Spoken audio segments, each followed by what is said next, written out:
रात के 2:30 बज रहे थे। मैं अपने 20 साल के देवर आर्यन के कमरे के दरवाजे पर खड़ी थी। मेरे बदन पर एक भीगी हुई पतली सी साड़ी थी जो मेरे शरीर से किसी दूसरे खाल की तरह चिपकी हुई थी।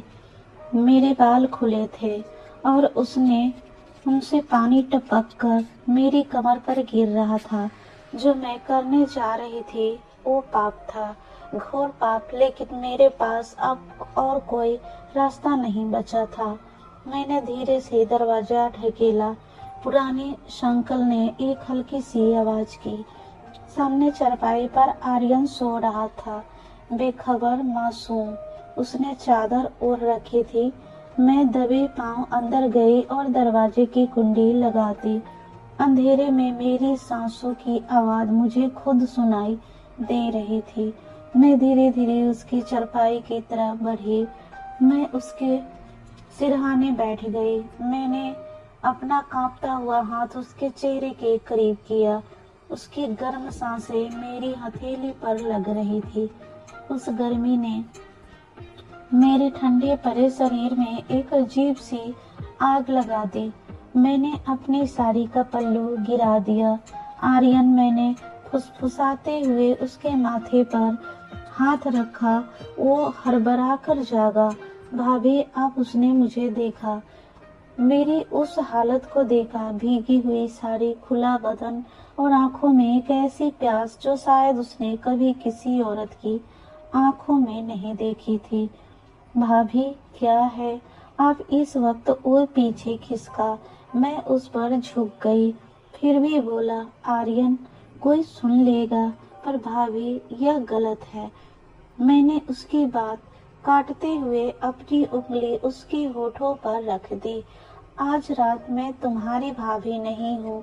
आज मैं सिर्फ एक औरत हूँ, एक प्यासी अकेली औरत जिसे तुम्हारी जरूरत है।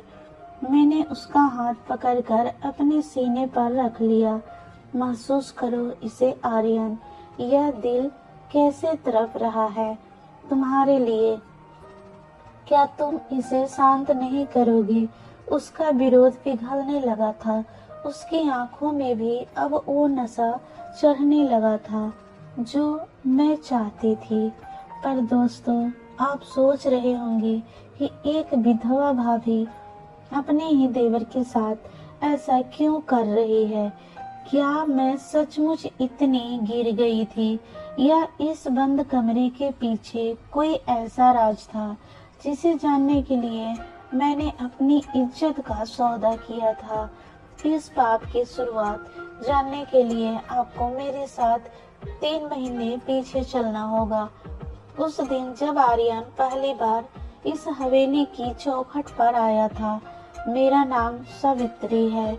गांव के सबसे बड़े खानदान की बहू थी मैं। पर किस्मत देखिए, शादी के 5 साल बाद ही मेरे पति राघव एक एक्सीडेंट में मुझे छोड़कर चले गए। पीछे रह गई मैं अकेली, जवान और निसंतान। मेरे ससुर जी ठाकुर बलदेव सिंह गांव के सरपंच थे, दुनिया के लिए बहुत इज्जतदार, पर घर की 4 दीवारी में वह एक तानाशाह थे। और मेरा जेठ पति का बड़ा भाई, वो तो एक नंबर का अय्याश था। पति की तेवी के बाद से ही मुझे अपने जेठ की नजरों में बदलाव दिखने लगा था। वो अक्सर मेरे कमरे के आसपास मंडराता, कभी सहानुभूति के बहाने मेरे कंधे पे हाथ रखता तो कभी घूरता रहता।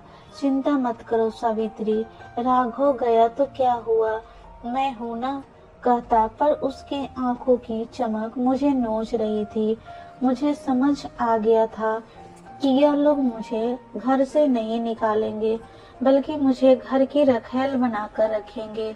और अगर मैंने विरोध किया तो यह मुझे किसी के हाथ बेच देंगे। जायदाद हड़पने के लिए मैं घुट घुट कर जी रही थी।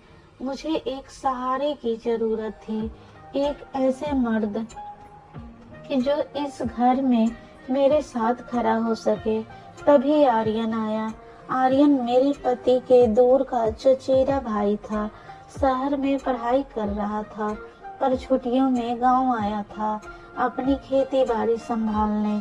ससुर जी ने उसे हवेली में ही रहने को कहा। जब मैंने पहली बार आर्यन को देखा तो मेरी धड़कनें रुक सी गई।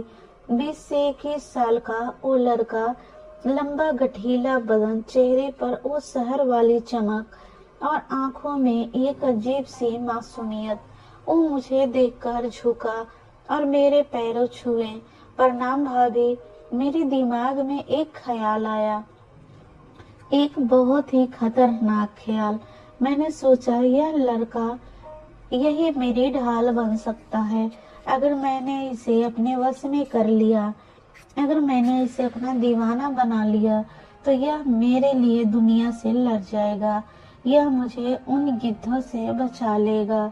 हाँ, मेरी सोच स्वार्थी थी, पर एक डूबते हुए इंसान को तिनका भी मिले तो वह उसे पकड़ लेता है, चाहे वह तिनका किसी का दिल ही क्यों ना हो।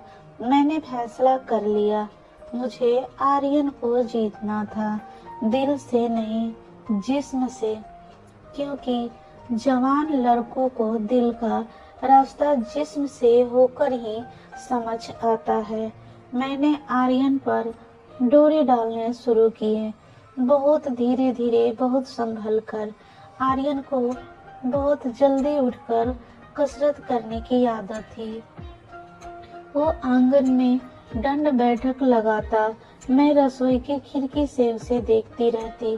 उसका पसीना से भीगा हुआ बदन, उसकी उभरती हुई मांसपेशियां, झूठ नहीं बोलूंगी, उसे देखकर मेरे अंदर भी दबी हुई औरत जागने लगी थी। एक दिन वो कसरत करके रसोई में पानी पीने आया। उसने शर्ट नहीं पहनी थी। मैं जानबूझकर उसके पास से गुजरी, इतनी पास से कि मेरी साड़ी का पल्लू उसके गीले बदन को छू गया। वो ठिठक गया। सॉरी भाभी। मैंने मुड़कर उसकी आंखों में देखा। सॉरी क्यों आर्यन, अपने ही तो हो, लाओ पसीना पोंछ दो। मैंने अपना पल्लू उठाया और धीरे धीरे उसके सीने से पसीना पोंछने लगी। मेरा हाथ उसके दिल की धड़कन महसूस कर रहा था। वो बहुत मजबूत खड़ा था, उसकी सांसें तेज हो गई थी। मैंने उसे वह इशारा दे दिया था जिसकी उसे जरूरत थी। कुछ दिनों बाद मैंने नया पैतरा चला।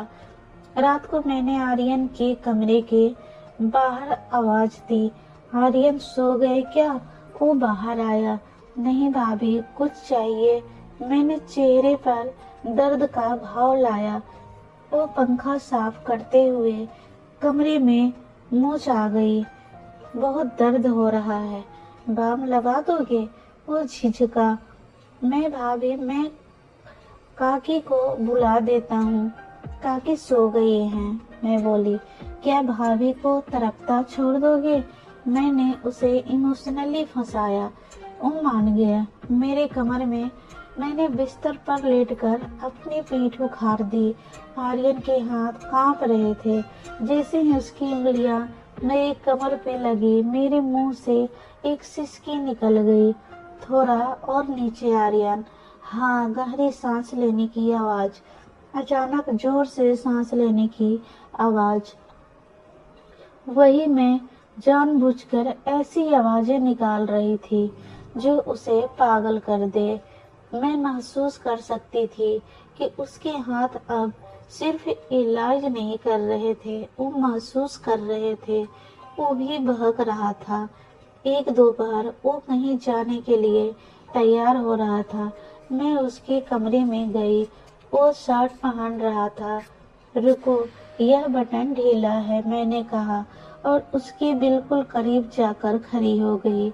मैं सुई धागा लेकर उसकी शर्ट का बटन टाँकने लगी। मेरा चेहरा उसके सीने से बस 2 इंच दूर था। मैंने जानबूझकर सुई चुभा दी। वो चौंका। उफ, लग गई। मैंने तुरंत उसके सीने पर जहां सुई लगी थी अपने होठ रख दिए। जैसे बच्चों की चोट लगने पर चूमते हैं, पर वह बच्चा नहीं था। उस एक चुभन ने वहां बिजली गिरा दी। आर्या ने मेरी कमर पकड़ ली। हम दोनों की नजरें मिली। उस पल अगर कोई ना होता तो शायद सब कुछ वहीं हो जाता। मैं उसे धीरे धीरे उस कगार पर ला रही थी जहां वह मेरे लिए सही गलत का भूल जाए। मुझे उसे इतना पागल करना था कि वह मेरे बिना जी ना सके। दोस्तों, मैं जानती हूँ मैं जो कर रही थी वह गलत था, पर मेरे हालात मुझे मजबूर कर रहे थे। अगर आप मेरी जगह होते तो क्या करते? इस कहानी को एक लाइक करके मुझे बताइए कि आप मेरे दर्द को समझ रहे हैं। और फिर वो रात आई, तूफानी रात।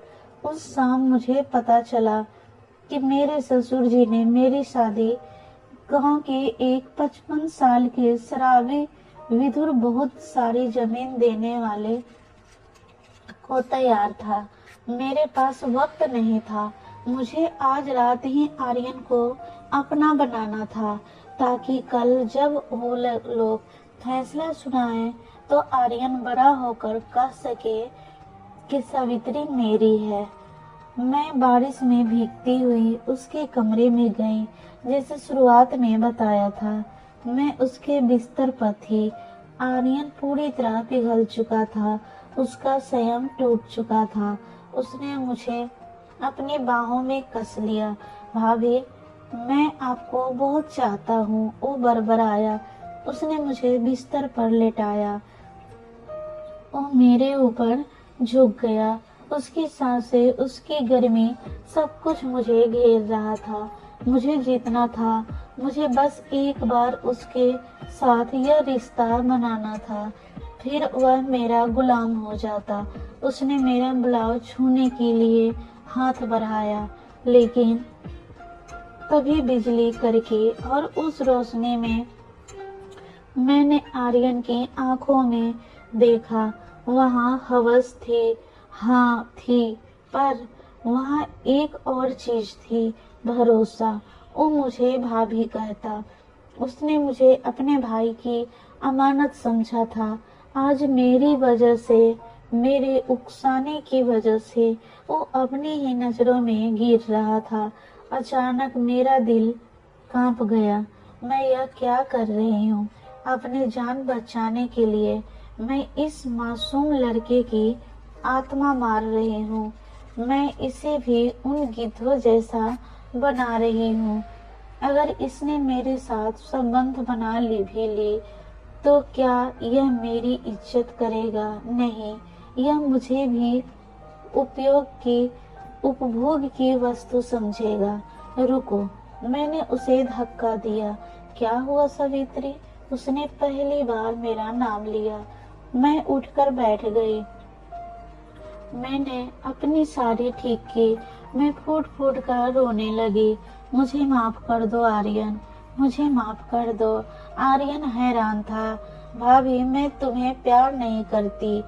आर्यन, मैं तुम्हें इस्तेमाल कर रही थी। मैंने सच उगल दिया। मैंने उसे सब बता दिया। ससुर जी की साजिश, जेठ की गंदी नजर और मेरी मजबूरी। मैंने उसे बताया कि मैं उसे सिर्फ अपनी ढाल बनाने के लिए यह सब नाटक कर रही थी। मैं इतनी डर गई थी आर्यन कि मुझे लगा मेरा जिस्म ही मेरी आखिरी कीमत है। पर मैं तुम्हें नहीं गिरा सकती। तुम मेरे देवर हो। मुझसे गलती हो गई। मैं रोती, मुझसे माफ, मुझसे नफरत करेगा। कमरे में सन्नाटा छा गया। सिर्फ बारिश का शोर था। आर्यन उठा। उसने अपनी शर्ट पहनी। वो खिड़की के पास गया और बाहर देखने लगा। मुझे लगा सब खत्म हो गया। अगली सुबह हवेली के हॉल में पंचायत बैठी थी। ससुर जी, जेठ जी और वो 55 साल का शराबी दूल्हा सब मौजूद थे। सावित्री को बुलाओ, ससुर जी ने हुक्म दिया। मैं घूंघट में बाहर आई। मेरे पैर कांप रहे थे। सावित्री, ससुर जी ने कहा। हमने तेरी भलाई के लिए फैसला किया है। रामलाल जी से तेरी शादी होगी आज ही। जेठ ने गंदी हंसी के साथ कहा, हाँ भाभी, अकेली औरत का घर में रहना ठीक नहीं। लोग बातें बनाते हैं, मैं कुछ बोल नहीं पाई। मेरी जुबान तालों से चिपक गई थी। तभी सीढ़ियों से आवाज आई, यह शादी नहीं होगी। यह सबने ऊपर देखा। आर्यन नीचे उतर रहा था। उसकी आंखों में आज वो मासूमियत नहीं थी। तू बीच से मत बोल आर्यन, जेठ चिल्लाया। यह हमारे घर का मामला है। आर्यन मेरे पास आकर खड़ा हो गया। उसने मेरे और उन लोगों के बीच एक दीवार बना दी। यह घर का मामला नहीं, यह सौदेबाजी है। आर्यन ने ससुर जी की आंखों में आंखें डालकर कहा, मुझे सब पता है काका। आप जमीन के लिए अपनी बहू को बेच रहे हैं। जुबान संभाल लड़के। ससुर जी खड़े हो गए। आप अपनी नीयत संभालिए। आर्यन दहाड़ा, कल रात भाभी मेरे पास आई थी। सब सन्न रह गए। ससुर जी और जेठ ने एक दूसरे को देखा। मेरी सांस रुक गई। क्या आर्यन सबको बता देगा? वो मेरे पास आई थी। आर्यन ने मेरी तरफ देखा। उसकी आंखों में सिर्फ सम्मान था। यह कहने की वो डर रही थी, वो आप लोगों से डर रही है। सुन लीजिए सब लोग, राघव भैया नहीं है तो क्या हुआ, मैं हूँ। और जब तक मैं जिंदा हूँ, इस घर की इज्जत पर कोई मैली नजर नहीं डाल सकता। न बाहर का कोई और न ही घर का कोई। पूरे हॉल में सन्नाटा छा गया। मेरी सांसें रुक गई। मैंने आर्यन को देखा। तू होता कौन है? ससुर की दहाड़े, ये हमारे घर की बेवा है। बेवा नहीं। आर्यन ने मेरी तरफ देखा। उसकी आंखों में एक नशा था, एक अधिकार था। यह मेरी होने वाली पत्नी है। आर्यन ने पंचायत की तरफ देखकर कहा, राघव भैया मेरे सगे भाई नहीं थे, पर सावित्री जी मेरे दिल के बहुत करीब हैं। मैं इन्हें इस नरक से सरने के लिए नहीं छोड़ सकता। इस नरक में मैं आर्यन से पूरे होश हवास में सावित्री जी को अपनी पत्नी स्वीकार करता हूँ। आर्यन ने कहा, कल रात भाभी मेरे पास आई थी मदद मांगने, क्योंकि आप लोग जानवर बन चुके हैं। अगर किसी ने अब इनके खिलाफ एक शब्द भी बोला तो पुलिस बाद में आएगी। पहले मैं इसका मुंह तोड़ूंगा। उसने मेरा हाथ खींचा। चलो सावित्री, अब इस घर में हमारा कोई काम नहीं। हमने उसी वक्त उस हवेली की चौखट लांघ दी। मैंने पीछे मुड़कर नहीं देखा। आर्यन मुझे लेकर शहर आ गया। शुरुआत में संघर्ष था। आर्यन ने दिन रात मेहनत की, नौकरी ढूंढी और फिर हमने कोर्ट मैरिज कर ली। उस रात हमारी असली सुहाग रात थी। हम उस छोटे से कमरे में थे। बाहर बारिश हो रही थी, बिल्कुल उस रात की तरह। आर्यन ने मेरे करीब आकर मुझे बाहों में भरा। उस रात हमारे बीच कोई डर नहीं था, सिर्फ टूटकर चाहने वाला प्यार था। आज 2 साल हो गए हैं। आर्यन की अच्छी नौकरी लग गई है। हमने एक प्यारा सा फ्लैट ले लिया है और हमारी खुशियों को पूरा करने के लिए हमारी गोद में एक नन्ही जान है, हमारा बेटा अंश। कभी कभी जब आर्यन ऑफिस से आता है तो मैं रसोई में होती हूँ। वो पीछे से आकर मुझे वैसे ही जकड़ लेता है। क्या कर रही है? मुन्ना जाग जाएगा, मैं बोलती हूँ। जागने दो, उसे भी पता चले उसका बाप उसकी माँ को कितना प्यार करता है। वो मेरी गर्दन पर किस करते हुए कहता है, हमारा प्यार आज भी उतना ही है, गहरा और मसालेदार है। ससुराल वाले अपनी जमीन जायदाद के झगड़ों में ही खत्म हो गए और मैं अपने इस छोटे से स्वर्ग में राज कर रही हूँ। मैंने आर्यन को अपनी ढाल बनाने के लिए चुना था, पर भगवान ने उसे मेरा हम सफर बना दिया। दोस्तों, प्यार उम्र या रिश्ते का मोहताज नहीं होता। आर्यन ने साबित कर दिया कि एक सच्चा मर्द है जो औरत का हाथ थामे तो उसे कभी छोड़े नहीं। अगर आपको कहानी अच्छी लगी हो तो लाइक करें और कहानी को सब्सक्राइब करें। फिर मिलते हैं कोई नई कहानी के साथ। धन्यवाद।